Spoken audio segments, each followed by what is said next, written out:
তো আজকে আমি আমার কলেজ সম্পর্কে কয়েকটি ভাষণ দিব। প্রথম দিকে তো আমি স্বপ্ন কল্পনা করছিলাম না যে এই কলেজে আমি ভর্তি হব। তারপরে তো আমি বিশ্বাসই করতে পারছিলাম না যে আমি এই কলেজে ভর্তি হয়েছি। আসলে আমার এই কলেজে ভর্তি হওয়ার কোনো ইচ্ছা ছিল না, নাম্বার কম ছিল, নাহলে এরকম পালসের আমার একটা কলেজে ভর্তি হওয়ার কোনো ইন্টেনশন ছিল না। আমার তো আর কি পড়াশোনা করার ইচ্ছা ছিল না। বাবা বলতো যে নো নলেজ উইদাউট কলেজ, কিন্তু বাবা you don't know about this college.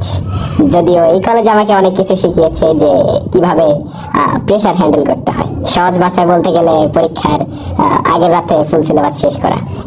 এই কলেজে এসে আমি অবশ্য আরেকটি গুরুত্বপূর্ণ প্র্যাকটিক্যাল জিনিস শিখেছি যে সবসময় আমি যেটা চাই সেটা হবে না।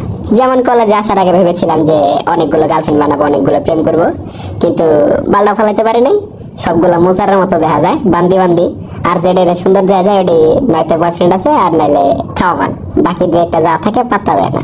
তবে এখানে কিছু পড়াশোনা হয়েছে, যেমন নিউটনের law, action equal to reaction, action সমান সমান রিয়াকশন। আমাদের মনে হয় কলেজওয়ালারা ফালতু এবং কলেজওয়ালাদের মনে হয় এবারে ব্যাচ মানে আমরা ফালতু।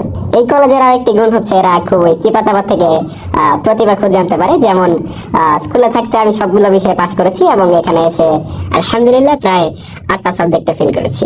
কলেজ কর্তৃপক্ষকে খুবই ধন্যবাদ আবার এরূপ প্রতিভাকে বাইরে আনার জন্য। কিন্তু এই ফাইনাল পরীক্ষায় আস্তে আস্তে আমি আমার সকল পাপ কাজ, সকল খারাপ কাজ বুঝতে পেরেছি। আমি এখন বাস্তবতার অনেক কিছু শিখে গিয়েছি। যেমন এই কলেজকে আমি আরো বাড়তি 1 বছর সহ্য করতে পারবো না। এত স্মৃতি, এত মেমোরি কাটিয়েছি এই কলেজে। এখন তো আমার খারাপ লাগছে যে প্রথম সেমিস্টারে চলে যাওয়া উচিত ছিল। তো যাই হোক, আজকের মতো এখানে আবার বক্তব্য শেষ করছি। একটা জিনিসই চাই, সেটা হলো ডিগ্রি বা পাস।